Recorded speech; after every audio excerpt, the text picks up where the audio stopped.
why did we decide to have a mobile internet conference? In fact, if you all remember, the last 2 years, we've had actually more of a mobile VAS congress, a meeting. So there's a lot of things that have been happening in India, and in fact, I'd like to set some brief context on the journey that India has experienced to get where we are today. And I think this is a very important event because we are truly at an inflection point. So in the first time internet was made available in India was in August of 1995. Some of you may remember, some of you may not know about that. And the first mobile call was also made on VSNL network in the same month of August 1995. And from August 1995 to the end of 1998, VSNL had pretty much a monopoly and was restricted, internet services were restricted only to 4 cities, 4 metros.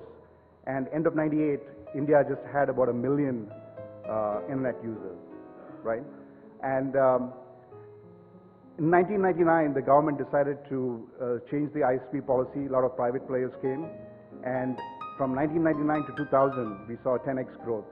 And end of 2000, we had about 10 million internet users. Though services, data services on mobile were introduced in 2000, it didn't, until we introduced 3G services in 2009 and 10, mobile, the internet subscriber base hadn't grown a lot. That's because of the boost 3G provided to kind of internet access.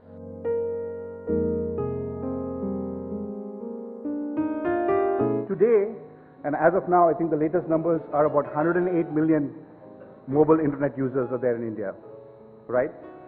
And this is of the 162 million internet users. We are the third largest after US and China. China and US, we are the third largest, right? So 108 of 162, that's about 66%.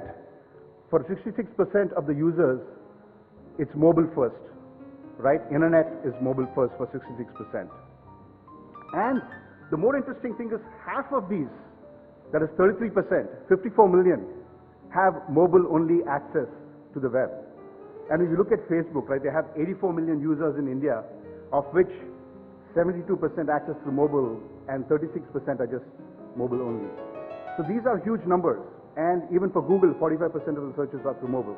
So I think India is at an inflection point where we have a lot of potential to be a truly mobile digital society. We look at even the percentage of operator revenues, which is the mobile VAS non-voice revenues, right? There are 3 main components. One is messaging and SMS type services. Other one is mobile content and applications like CRBT. And the third one is data services, right? So typically 15% of the operator's revenues is being for mobile VAS, and it's about $4.5 billion today. But what's changed the last 2 years? A lot of business model changes that have happened. In the last 2 years, the contribution of data services, which was only 3% in 2011 of the total operator revenues, has gone up to 7.5%. There's been a 250% growth in mobile data revenues. And the contribution of messaging services like SMS and mobile content and applications such as CRBT has come down from 12% to 7.5%.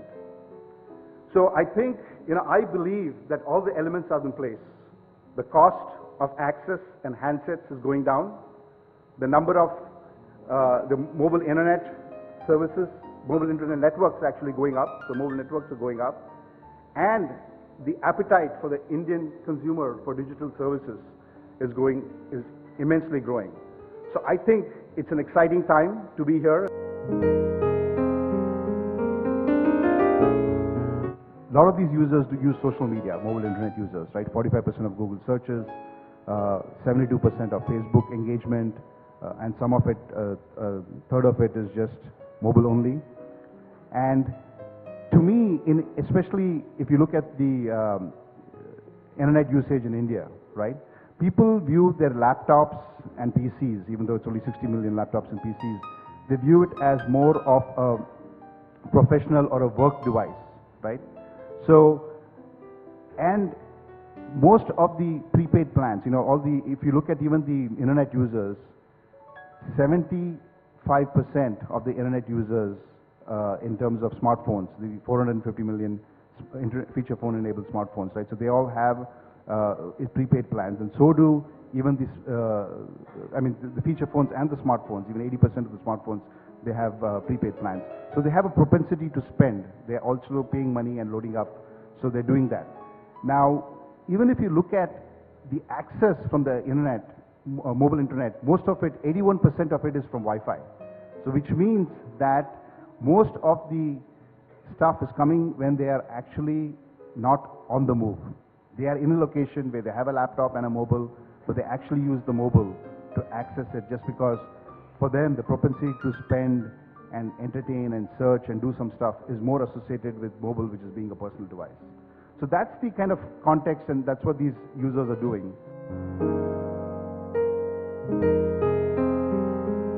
So last year, the average traffic from mobile in India was 9%, right? The page views. And this year, Naukri is 27%. Most of the apps are 18 to 30%. 22? Okay. So it's doubled, right? Average is 18, but Naukri is at the higher end, but there are a lot of apps that are even, you know, in the more than 25%. So that's huge, right? So because now people are actually, it's using the mobile, right? The second thing, which is a very important point that actually Sanjay mentioned, right, is the cost. If you take purchasing power parity, the cost of monthly internet access in India is $61, if you adjust for purchasing power parity. That's huge. I mean, so how can people afford? I mean, I'm surprised there are even 100 million users. You know, that's because it's being subsidized. And the key thing is, even when, we started Akamai, one of the key things, we didn't go and to actually ISPs and say, okay, you know, buy caching and do that. We went to the content providers and said, why don't you pay for your service to be accessed? And the whole business model was turned. The technology wasn't different. It was a change in business model where we said, the content providers will subsidize to improve performance of rich media. That's how rich media took off, right? So it's Yahoo and the CNNs and the Microsoft and everybody else who have media-rich websites and images will pay for it, so that a guy in Sri Lanka who's trying to dial in will not have a slow access of that website, right? So it's a combination of partnership between operators, content providers, and others to figure out if I really want this service to be accessed by the consumer, then you'll have to subsidize the cost of access. Otherwise, it'll not happen. So that's a very huge, important point. And the third thing is, we have all these opportunities. We talk about social media, we talk about search, we talk about m-commerce, and a whole host of other things, gaming, right? But I think the most important need is localization and addressing this 450 million internet-enabled feature phones. That's a huge opportunity that no global player will address. So today in India, most of this is just, as Sanjay rightly pointed out, it's WhatsApp and Facebook and Google and others, right? So it's truly not an indigenous Indian application or app that's actually coming and getting. There are some things like Naukri and ClearTrip and Make My Trip and others are trying to get there, but Book My Show.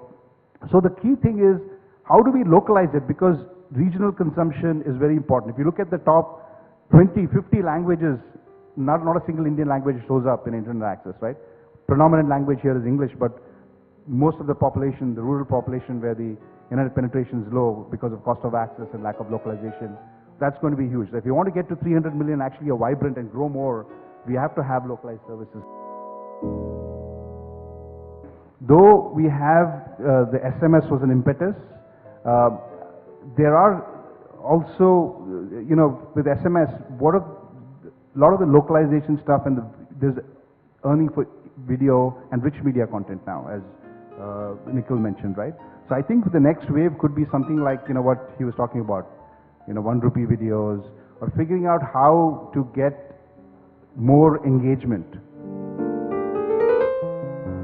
One is that obviously it's just not people who have smartphones. There are only 36 million smartphones, but these 450 million people who have feature phones, who are consuming and spending 25 minutes watching TV shows and stuff like that. Even the commerce stuff, e-commerce, didn't take off until IRCTC said a lot of the reservations have to come. So it has to be a need where everyone uses the train and say, okay, I need to book my ticket, right? So then you start getting on, and then you go online, go to a kiosk or a nearby, cyber cafe to go and do your reservations. So I think it has to be a combination of three things. One is we have to enable access to be much cheaper, is what I took away. So we have to come up with new business models where we have a cross-industry subsidy, be it the combination of operator and the content provider, the enterprise and the business, making internet access much cheaper, just like what was done for SMS. The second thing is we actually need to do a lot of localization that should, and awareness for people to come on. Otherwise, why would they even come on, right? And then the third most important thing is the payment part of it, right? How do we do it? It has to be cross. They all do no prepaid services. Has it do that? Does it have to come from operators?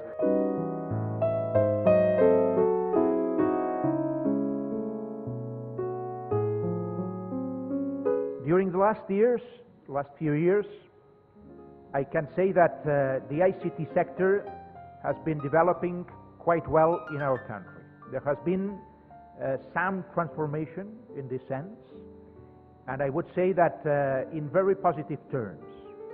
We are proud to say that this sector has developed very well in the country, and that more and more professionals and more companies with the passing of the time are focusing on the development of the ICT sector in Catalonia.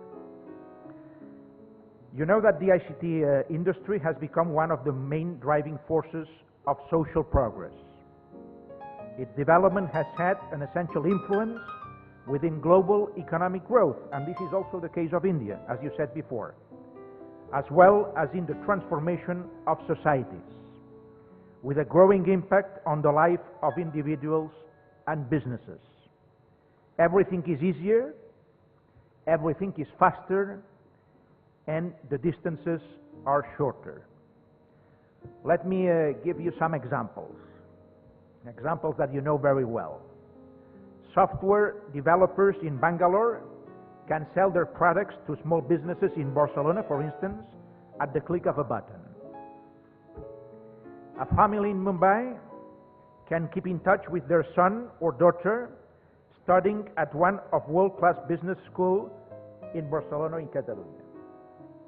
Or, maybe a most popular example, a football fan in Delhi can stream a full coverage of Messi scoring for Barca against Real Madrid.